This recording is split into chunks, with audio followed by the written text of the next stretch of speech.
Hey, what's going on, everybody? Welcome back to the channel. Appreciate you rocking with me so much. Appreciate you guys every day.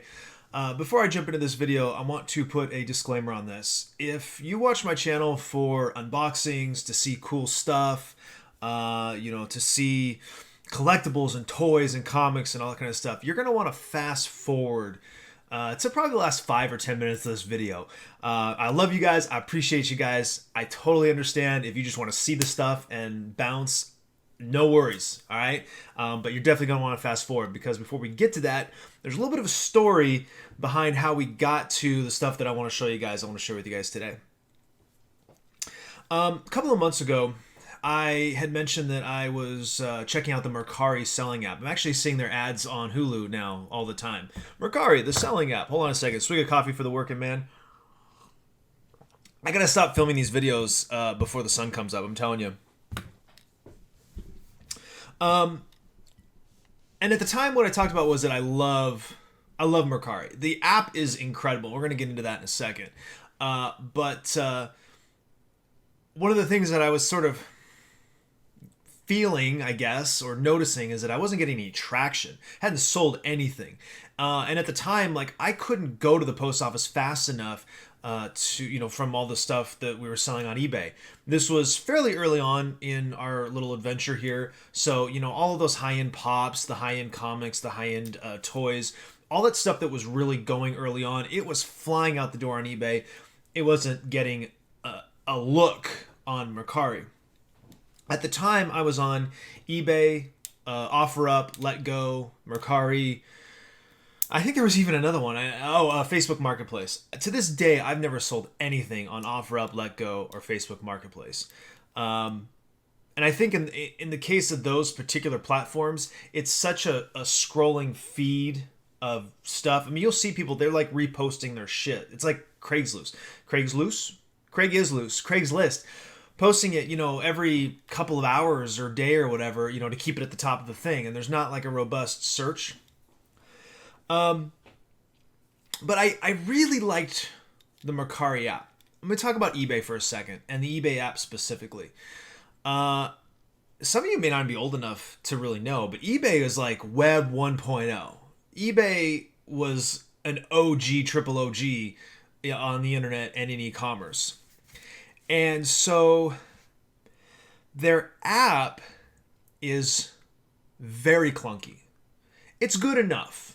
You understand what I'm saying? It's good enough. It gets the job done. You can list things. You can look at your listings. You can look at your sales. You can kind of do the things you need to do on it. But it's very obviously an overlay to the website. And so it's just sort of not quite. You understand what I'm saying? Compare that to Mercari, which is much newer. Okay, I guess technically Web 2.0, but it's practically 3.0 at this point. It has, let me tell you the key thing. And I talked about this before, about negotiating on eBay and how clunky. There's no better word for it with eBay. It's clunky. The negotiation process on eBay is not robust. It has this very antiquated internal email system of communication. And I mean, it's got, every time you send an email, it has the HTML header and footer in the email. You understand what I'm saying? So it's got like all of the SMTP code that the email needs to work is in the body of your, or in the thread of the emails. And it's just slow. You send an email, it takes forever to get to the person. It takes forever to get a response back. I mean, it's bad. And when you pair that with the negotiating piece of eBay, I mean, you can negotiate back and forth in that email all you want, but it takes forever.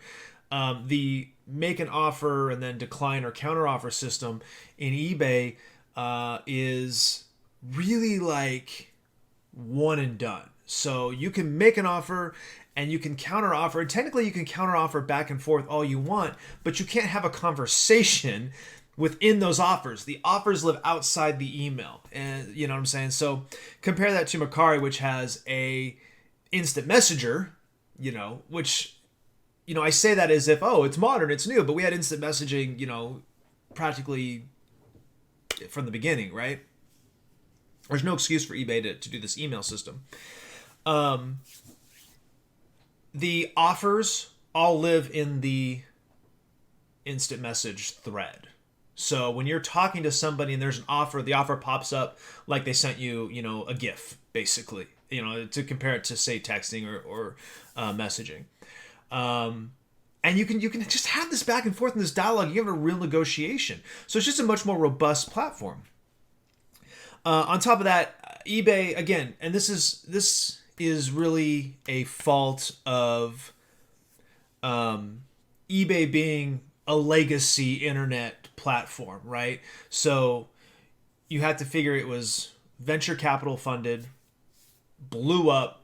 There's all this pressure to go public, all this pressure to turn a profit, all this pressure to give value back to shareholders. So the eBay is laden with fees. When eBay started, it was all about auctions. And the individual, the end user selling their stuff and another end user buying it. But over the years, they, for some reason, felt that they had to compete with Amazon, which at the time, in the early days was, growing rapidly enough. And so they started sort of catering towards corporate sellers. To give you an example, Nintendo has a eBay site and they liquidate stuff on there all the time. When the Wii U was dying, I bought a ton of games on there for dirt cheap. And there's, Walmart's on there. I don't even know who else. Probably JCPenney's, I think, is on there. Random. But then you have, at this point, you have, drop shippers and Chinese resellers. The resellers aren't Chinese. They're buying shit from China, bootleg knockoff stuff mostly, and selling it, through eBay as direct sales. And because they're doing such a huge volume, eBay caters to them. But over the years, they just kept adding fees and fees and fees and fees. They eventually had to back off of that a little bit, but some of that still exists. So on eBay, at this point, you get 50 free listings per month, but every listing is only good for 1 month. So if it doesn't sell, it re-ups. So if you have 50 things up and they don't sell, that's your same 50 for next month, unless you want to take them down and replace them. I learned that lesson the hard way, by the way. I thought it was 50 listings per month. So I got a bill one time for $20 in listing fees. It's like 35 cents. It's not that big of a deal, but I had like $20 in listing fees because I had like 130 things listed. So you have that. You've got a final sale fee, which is about 10% of the sales price. But then they also charge you a fee on the shipping. So they encourage you to buy the shipping label through them.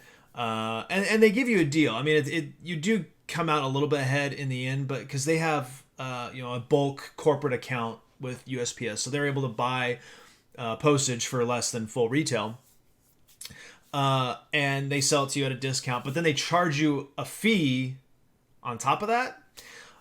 It's all integrated with PayPal. PayPal charges a fee on top of that. So by the time it's all said and done, you're paying like 15%. Depending, possibly a higher percentage depending on the sales price, but about 15% when it's all said and done in fees. And this is a pet peeve of mine about eBay. So when you sell on eBay, you get all the money. Money goes into your account. PayPal takes their fee. Everything else is there. At the end of the month, you get an invoice from eBay saying, here's how much you owe us in fees. And then like 2 weeks after that, they just take the money out of your PayPal account.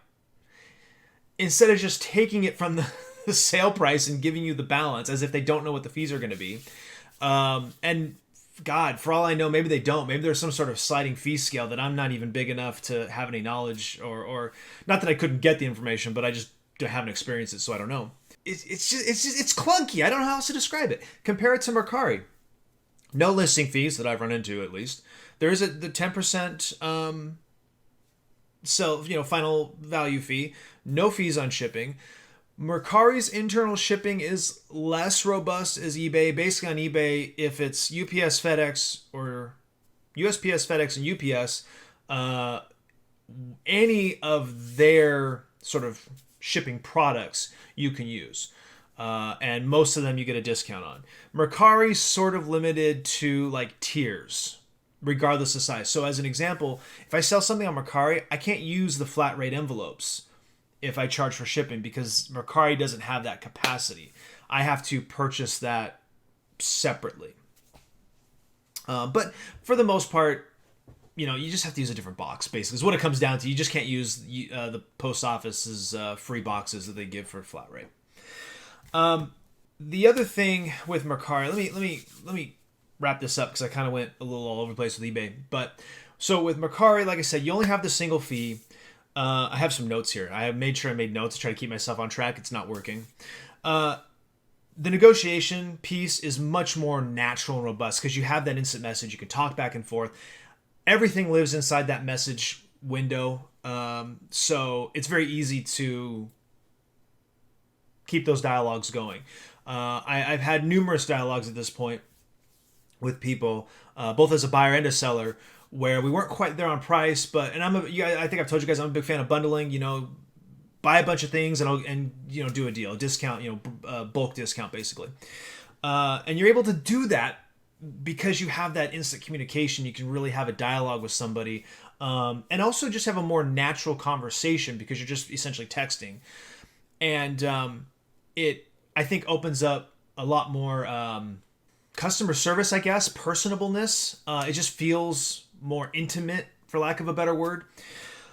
And then the other thing that I love about Mercari that specifically I complained about with eBay is pricing. On eBay, and I talked about this before, if somebody is watching your item, you can send them an offer to get a discount. They can do whatever they want with it, ignore it, accept it, decline it, whatever the case may be. If you just want to lower the price on eBay, you have to go into your listing, edit it, lower the price. That is now the new price as far as anybody's concerned. So now all of your offers that you get are going to be based on the new price. So if you have something listed at 50 and you lower the price to let's say you're getting offers for 30 all the time. Like, okay, well, I'm going to lower the price to 40. Now you're going to start getting offers for 20. Because the offers are going to be based on the listing price. There's no track record that you've already lowered the price. Compare that to Mercari, who makes it super easy. Same thing, you can send deals to anyone who's, they use likes, it's hearts basically. You can send a deal to anyone who's liked your item, but you can also just lower the price. And when you lower the price, it shows up on there as, percentage price reduction. It's like original price / the new price. They automatically sort of push it out to the top of the listings. And almost every time that I've lowered the price on something, you immediately start seeing a little bit of traction.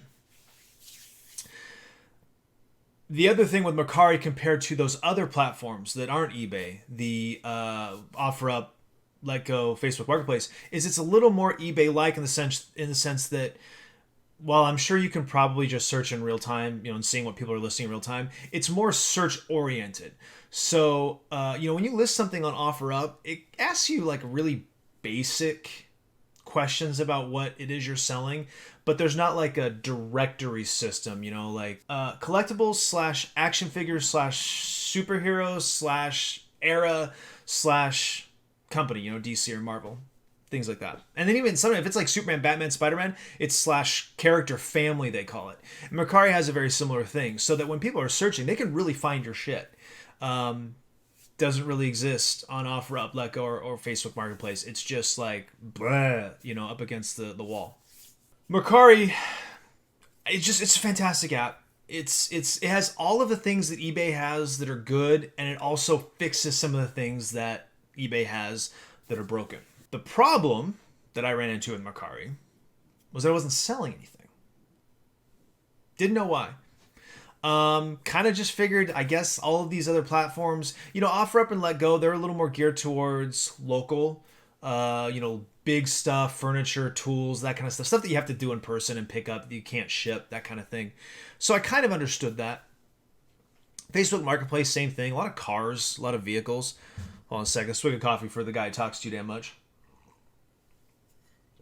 Ooh, I'm gonna have to refill that. And I really only had a handful of things up on Mercari, but the more I played with the app, the more familiar I got with sort of the way it works. It works a little bit differently than eBay as far as listing stuff and how they categorize stuff. But as I became more familiar with it, I started listing more stuff up there.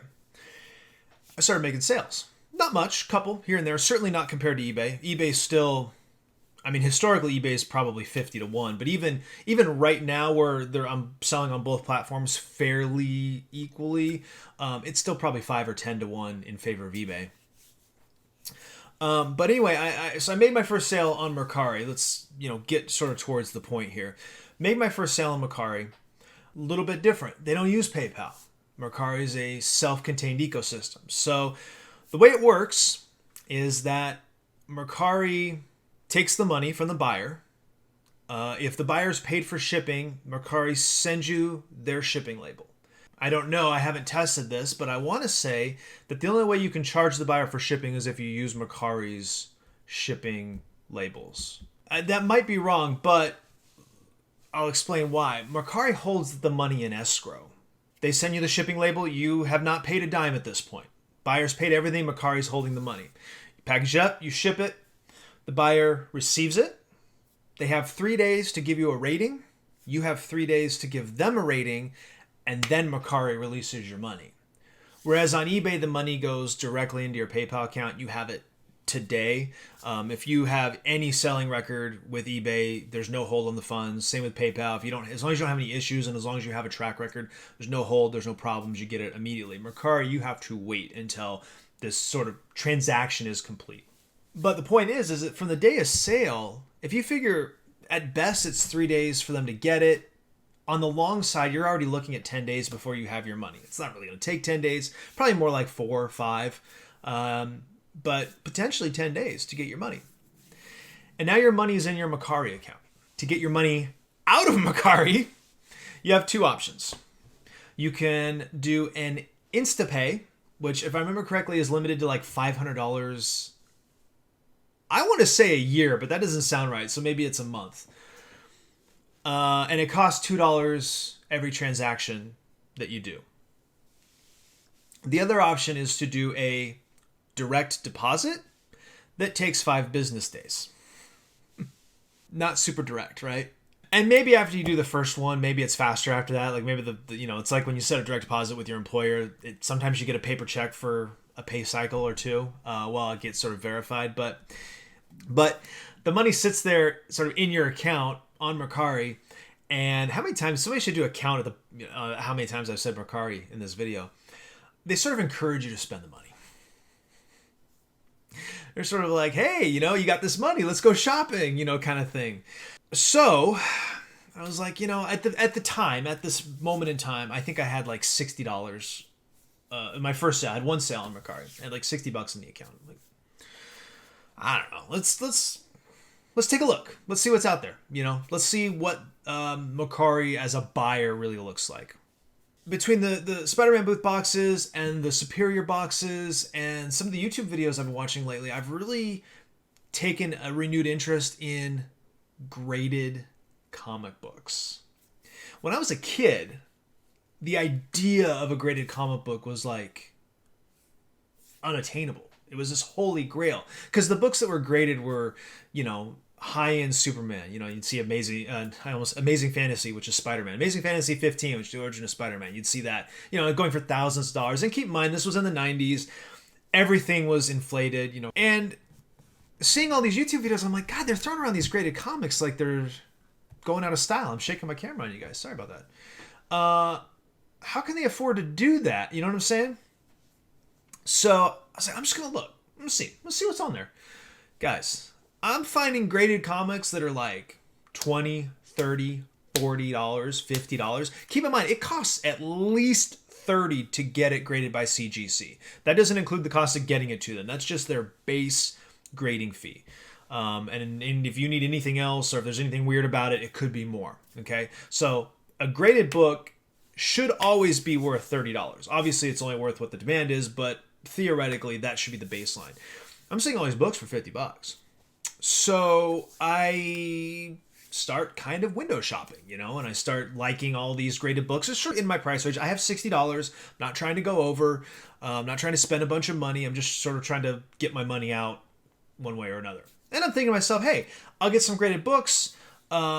will hang on to them. You know, if I can replace my 12 long boxes with like one long box of graded books, that'd be awesome.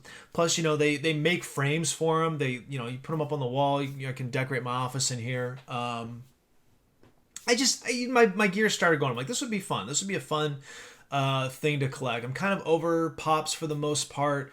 They just take up too much room and they're too fragile because the value's all in the box.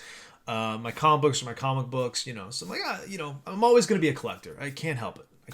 So I'm talking. I find this book on Mercari, and it's a Superman the Man of Steel book. It's from, I don't know, like 92, I guess that would be, and it's not a high grade. It's a 9.0, which, I mean, you know, high-ish, I guess, but really anything below a 9.2 is sort of eh. But I think he had it listed for like $35, $35, something like that. Nothing special about it. It's never going to be worth anything, not really. But it is one of the first comic books I ever owned, and it was one of the books leading up to the death of Superman and leading up to Doomsday. So I'm like, oh my god, that just for me, just as a collector, as somebody whose collection started almost at that moment. It's literally one of the first comic books I ever owned. I want this book. But I'm also looking at all the other books. I'm like, you know, if I can do this right, I can get 2 graded books for my $60. You know what I'm saying? So I put in an offer for $25. He rejects it. Okay, no worries. I'm searching. I get an offer from a seller for this other book. It was Cosmic Ghost Rider #1. And it was one of the ones, you know, kind of on my list, like, you know, that I had liked. And I think he had it originally for $75. I think it was marked down to $65, and then he put out a deal for like $50 or $55, something like that. So what happened was I realized, same guy, same seller. So I go back to him. I say, hey, I just got your offer. I just realized that both of these are yours. Can we do a deal? I'll take them both for $75. Done. He was happy to do it. You know, I bought Cosmic Ghost Rider for $50. I got the Superman one for $25. I'm ecstatic. I'm salivating for these to get here, and it's right before Christmas. Anyway, deal's done. Monday comes. I don't get the shipping notification. I'm like, he said he was going to do it the next day. I'm like, all right, cool.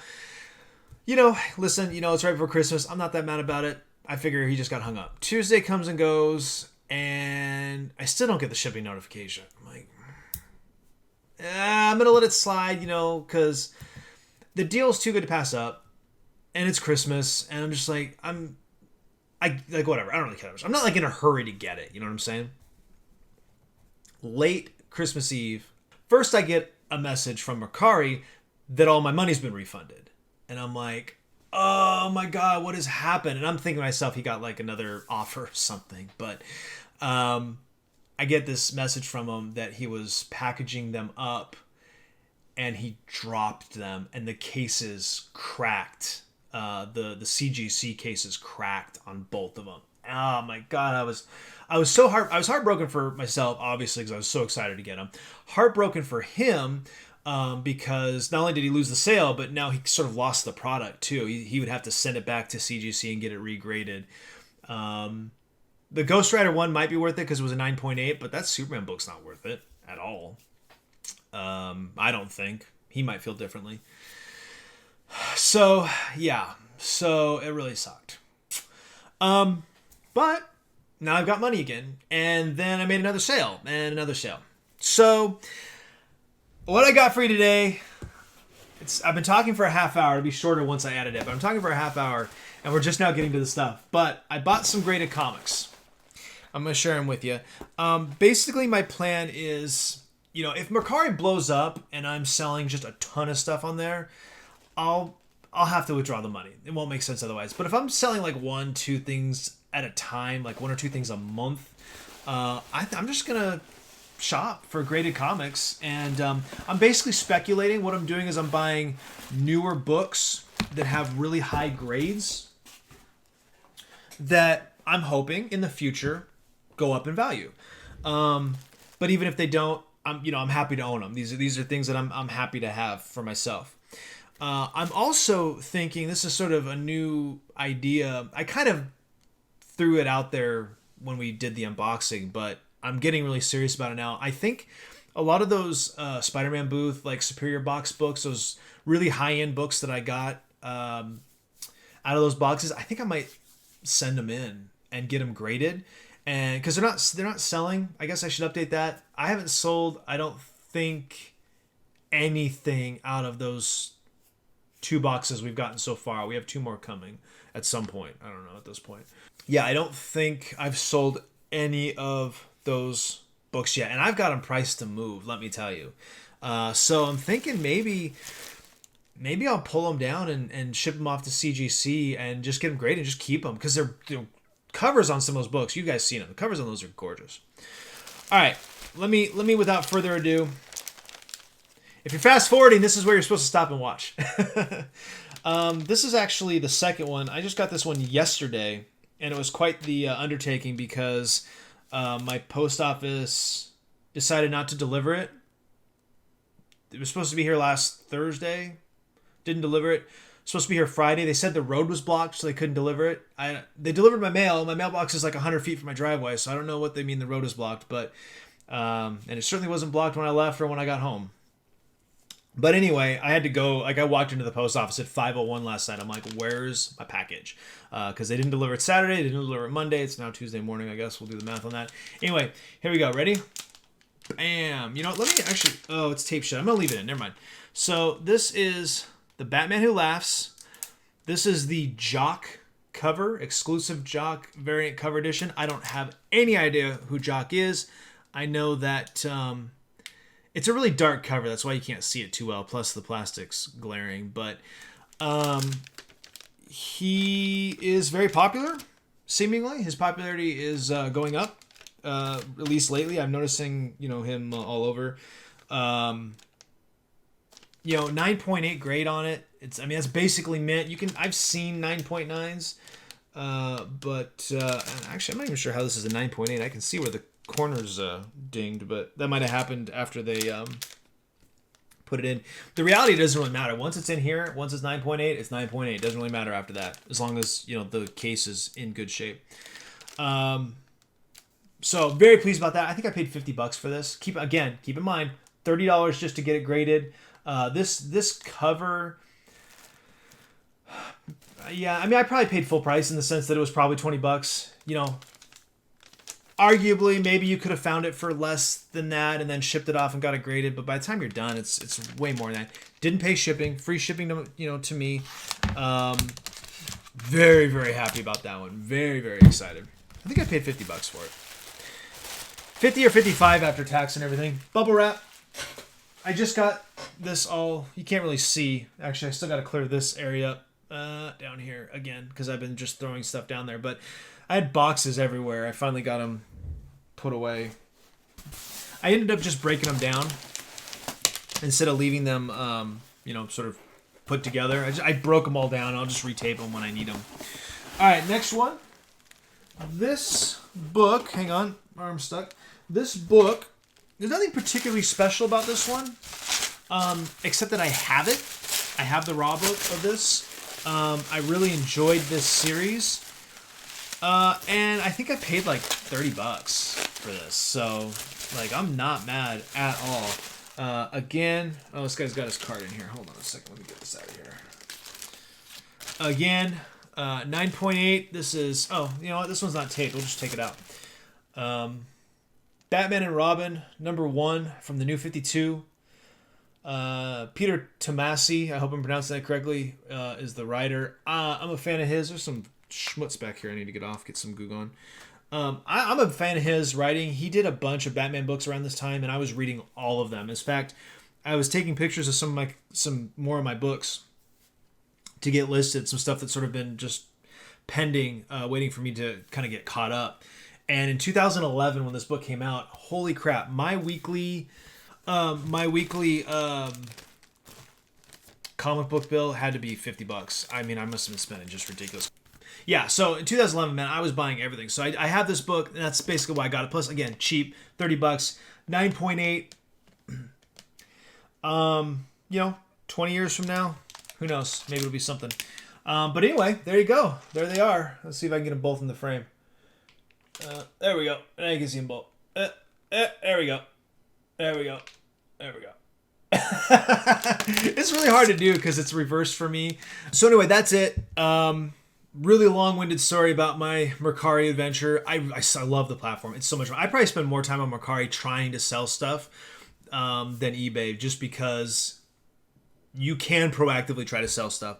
Like I said, if I keep selling onesie-twosies, I'm going to keep getting graded books. I actually have a little bit of a balance right now with Mercari. I think I've got like $100 actually. You know, we're going to look for books, and when we can find, we've got to find the right deal. You know, got to find the right price. We're going to maximize our value. I'm not just going to say, hey, I got $100, give me a book. You know what I'm saying? I'm going to try to get 2-3 books for around that price, maybe 4 at like the $120 value or price, I guess we should say. But as we get them, I'll bring them to you. Don't know how it's going to happen. But that's the plan. That's the plan. And then, like I said, if those high-end Spider-Man booth books, because those books are minty, they're probably 9.8s. They're definitely 9.6s. If they're not going to sell, I think I'm going to send them off, and we'll start a new collection. I can't believe, even holding them in my hand. These are the first graded books I've ever held in my hand. Anyway, just interesting. I'd never held a graded book before. The concept was foreign to me. And the fact that you can get them for what you can get them for, you know, 30, 40, 50 bucks sometimes, is incredible. That's super exciting. So I'm actually like really stoked to kind of dive into this. You know, I don't want to say dive in, dip my toe in, just sort of wade into it, because we're just going to do it as the opportunity presents itself. All right.